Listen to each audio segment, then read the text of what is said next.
अस्सलाम वालेकुम dear viewers, मुझे उम्मीद है कि आप सब खैरियत से होंगे, आफियत से होंगे। Dear viewers, as you know that in the previous lecture we discussed multiple choice questions of the chapter water resources, class 10th geography. Now in this lecture I will try to explain the remaining questions, and I will also try to explain the answers of the remaining questions. I hope you will give proper attention. Now let us start. Here are some false statements. Identify the mistakes and rewrite them correctly. Dear learners, नीचे 4 parts दिए गए हैं। इनमें से हमें we have to identify the mistakes and rewrite them correctly. These 4 parts we have to rectify the errors in these 4 parts.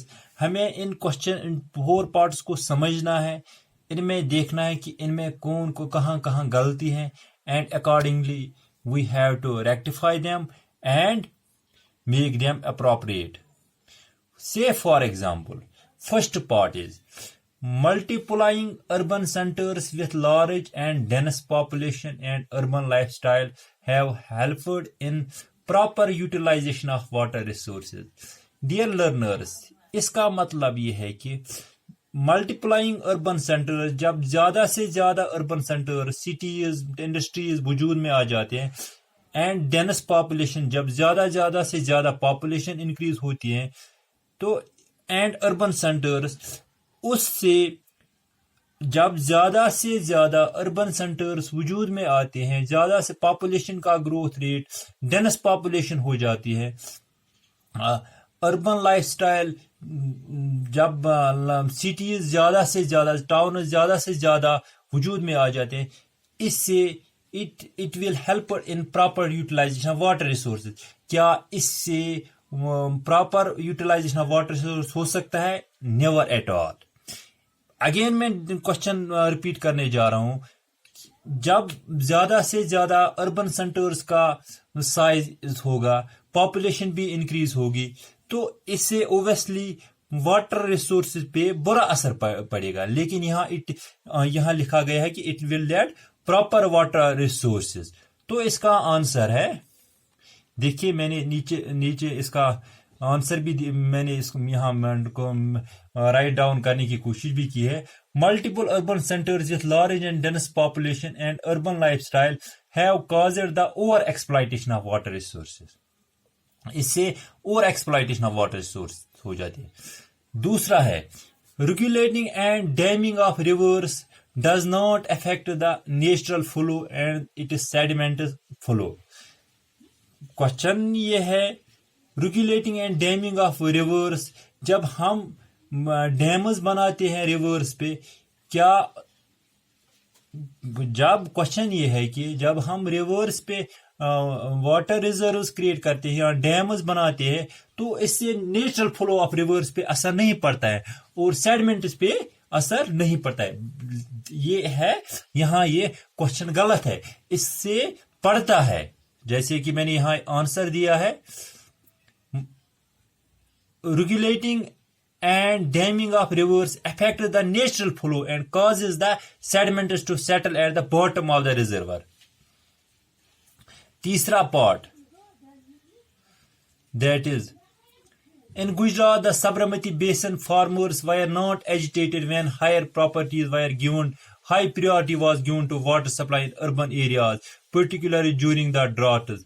कह रहे हैं कि जब इन गुजरात में एक जगह है साबरमती रिवर, जो साबरमती रिवर है, उसके बेसिन पे, उसके एरियाज में उन फार्मर्स ने, they have not agitated when higher priority was given to water supply in urban areas, particularly during droughts. आपको यहाँ समझाने की कोशिश मैं ऐसे कर रहा हूँ. In Gujarat Sabarmati basin farmers were agitated when higher priority was given to water supplying in urban area, particularly during droughts. जब गुजरात में गवर्नमेंट ने इन एरिया, जब गुजरात में गवर्नमेंट ने अर्बन एरियाज पे को वाटर सप्लाई प्रोवाइड की, तो जो वहाँ के साबरमती बेसिन के फार्मर्स है, दे एजिटेटेड, क्योंकि उनको शॉर्टेज ऑफ वाटर हुई, especially particularly during the time of droughts. So this is the answer. Fourth part is, today in Rajasthan the practice of rooftop rainwater harvesting is on the decline due to Rajasthan canal. ये है इसका, this is the fourth part. Now question part second. This is answer the following questions about 30 words. Questions दिए गए हैं, इनका answer हमें 30 words में लिखना है. Explain how water become a renewable resource. Water कैसे रिन्यूएबल रिसोर्स होती है? Water is renewable resource as it is renewable by water cycle itself, where three process takes place as evaporation, condensation, precipitation. This process of water is called is never ending and hence water is a renewable resource. Question है कि question है explain how water becomes a renewable resource. क्या water renewable resource है? तो कैसे है? Obviously water is a natural resource and it is renewable resources. इसका तादाद ये कम नहीं हो रहा है, बल्कि डे बाय डे इंक्रीज हो रहा है. It depend upon us whether we will keep it pollution free or we will pollute it.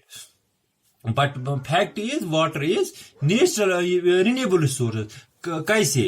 Through the, इसमें 3 प्रोसेस होते हैं, एवापोरेशन, कंडेंसेशन, प्रेसिपिटेशन. जब सनलाइट पड़ती है वाटर रिसोर्सेज पे, तो वहां से एवापोरेशन होती है, फिर वो ऊपर आसमान पे जाते हैं, वहां बादल बन जाते हैं. फिर जब बादल ब्रेक डाउन होते हैं तो प्रेसिपिटेशन होती है, तो in the form of rain आ जाता है. रेन वाटर नीचे आ जाता है in the form of rain. This system is called water cycle and it is obvious that water is renewable resources. What is water scarcity and what are its main causes? Water scarcity क्या है and क्या इसके causes? Water scarcity means shortage of water. पानी का कम होना. Water scarcity or water stress occurs when water availability is not enough to match the demands for water.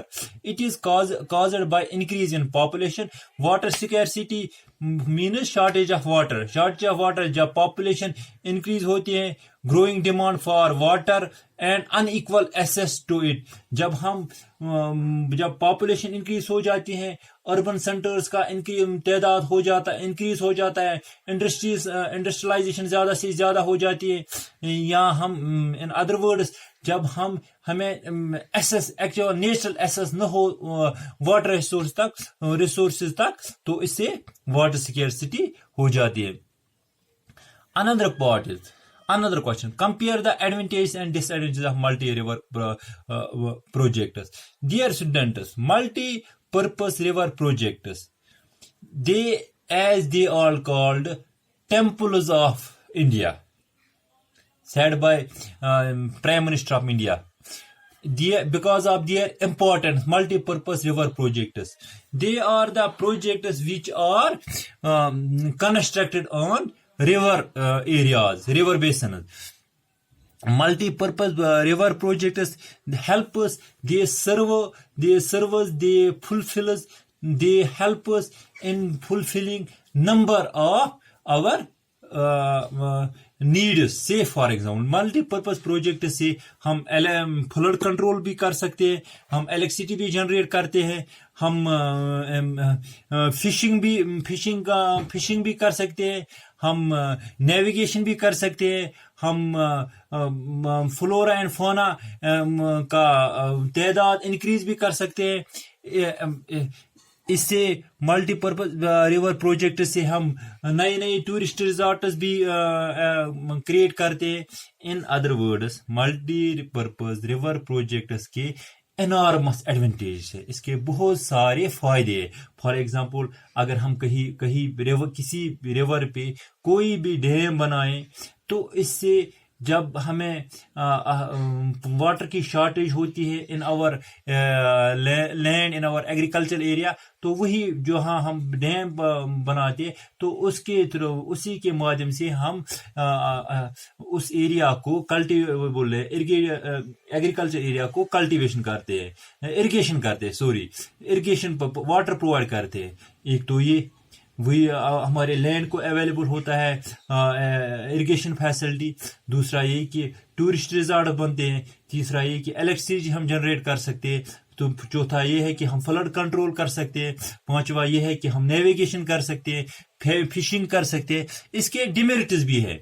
Demerits ये है कि इसके हर एक चीज के every coin there are two sides, one is positive, another is negative. इसके multipurpose के positive side भी है, नेगेटिव भी है।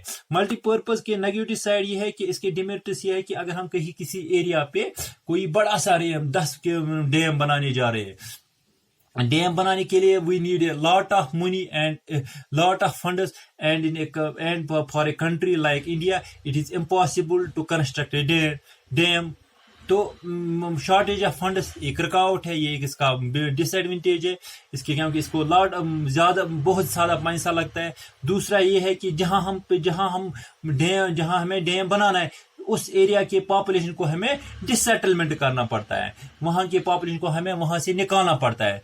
और तीसरा ये है कि जो फ्लो ऑफ रिवर्स होता है, जो नेचुरल फ्लो ऑफ रिवर्स, वो भी उस पर भी असर पड़ता है। जे एलोवाइल सॉइल भी नहीं बन पा सकता है। पांचवा ये है कि